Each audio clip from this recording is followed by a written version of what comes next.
Hey, I'm Adam, a Vancouver realtor, and on this channel we explore Vancouver's neighborhoods, attractions, properties, and everything in between. So you clicked on this video because you're thinking of buying your first home in Canada. Congratulations, whether it's, in a few weeks or maybe in a few years, either way this video will be helpful. We're going to talk about some things that you should know, how the real estate process usually goes in Canada, some things that might stop you from actually buying properties here, some discounts you may be eligible for as a first-time home buyer, and also a section at the end of the video for foreign buyers. I currently specialize in the first-time home buyers market here in Vancouver, so if you are a first-time home buyer and you're looking for an agent who kind of does a lot of that work and knows all the benefits that you can take advantage of, I would love to hear from you. Why not start off with the fun one, the discount eligibility? And what I mean by discount is most provinces in Canada have a first-time home buyers program, which pretty much saves you some money when you buy your first home. In BC, this program allows you to avoid the property transfer tax, which is a tax everyone has to pay for when a property moves from one person to another. To avoid the tax and essentially save thousands of dollars, there are a few requirements, and I will link the full list of requirements and website below. But the main ones are: you have to be a Canadian citizen or permanent resident. You must have never owned a property before in Canada as your principal residence. The place you're buying must be your principal residence after you buy it. It has to be worth $500,000 or less. Again, those are just most of the requirements. There are a few more. Again, I'll link it below. You can also apply on that site that I'm linking. For reference, if you bought a $500,000 home and you were eligible for the first-time homebuyers program, avoiding this tax would save you about $9,000. So if you're a first-time homebuyer, keep that in mind. The first-time homebuyers program could be a great tool. Now let's touch on how the home buying process usually goes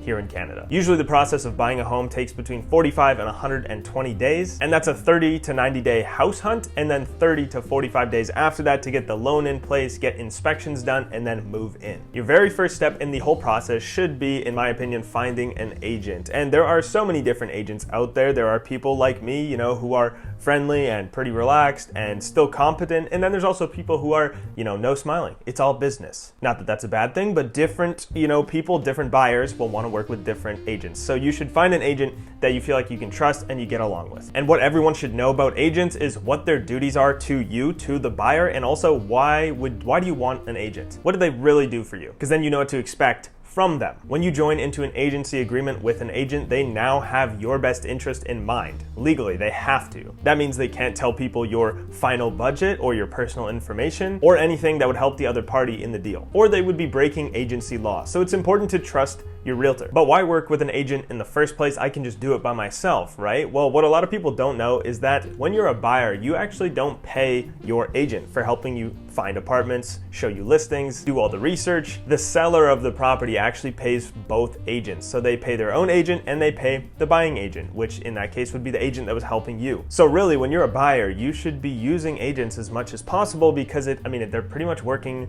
for you for free, and you can ask them questions, you can send them stuff and be like, hey, do this research. And because of that, they pretty much minimize the time that it takes you to look at apartments. They know neighborhoods. You don't have to learn the neighborhoods. They know properties. They will do all the research on the properties. You don't have to learn contracts. They know all the contracts. And most of the time, they know how to negotiate. So really, some people don't like to use agents, but at the end of the day, there's at least 5 good reasons right there to use them. Obviously, it might sound a little biased because I'm a real estate agent, but if I was not, knowing what I know now, I would still use an agent every time I do something real estate related. The second step of the home buying process after you have an agent is speaking with a mortgage broker to see what your budget is. How much house can you afford? Some people are already with banks, so they like to just use their bank for a mortgage, and I will say that I personally recommend using a mortgage broker because mortgage brokers actually work for you. They look for the best rates for you, whereas a bank, they say, here's your rate, and you can't really do anything about it. And you can also talk to a mortgage broker whenever they can answer the phone or answer a text. I actually text the mortgage broker that I work with all the time. And when you work with a bank, you cannot contact them outside of 9 to 5. And usually you have to set up appointments. Anyways, mortgage brokers are just what I recommend. But Adam, why should I speak to a mortgage broker so early in this process? I haven't even found the home I want to buy yet. And that's because it's very good to be pre-qualified. That's when the mortgage broker says, this is how much you can afford. Because when you find a house you want to make an offer on, if you submit that offer and it's like, hey, I'm pre-approved, the bank already said yes to me buying this house, that's a lot better of an offer to the seller if someone else offers the same amount, but they're not pre-approved yet. There's still a question mark of if they are going to buy the house or if they can. And that's why that step should be out of the way right away. The third part is the fun part. It is the search. Where are you gonna live? You and your agent decide how often they will send you listings. Maybe it's once a week, maybe it's once every single time a new one that looks good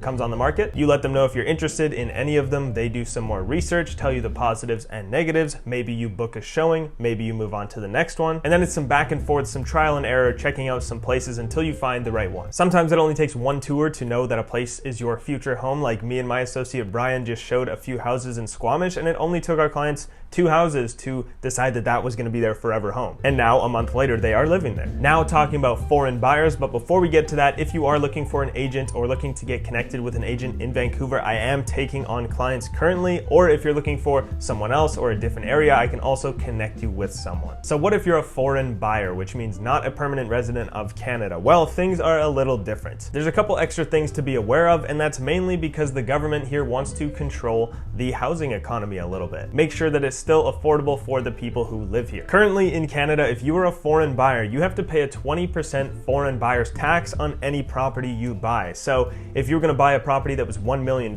for you, it would actually be around $1,200,000 because of that extra 20% tax. Now that is an extra chunk of money, but what you need to be aware of, the biggest part from this video you can take away if you're a foreign buyer, is that of January 1st, 2023, there will be a foreign buyer's ban for about 2 years. That's the idea so far. Which means if you're a foreign buyer, you cannot buy a property here for at least 2 years at all. Which means if you were thinking of buying a property here as a foreign buyer sometime soon or in the next year or so, your options are kind of like, maybe you could buy a place now if you're ready before the ban comes into effect, or you could wait 2 years until the ban goes away, but you have to keep in mind they may actually extend the ban. Or finally, if you move here and plan to become a permanent resident, which takes usually 3 years, you would then be able to buy a property whenever you become a resident. By the way, the ban only pertains to residential properties, not commercial properties. The ban announcement is not official yet, which means all the specific information is not public. I'm just kind of getting this information early and giving it out to you guys. So with that said, there will be some areas like Squamish, an area near Vancouver, and Whistler, another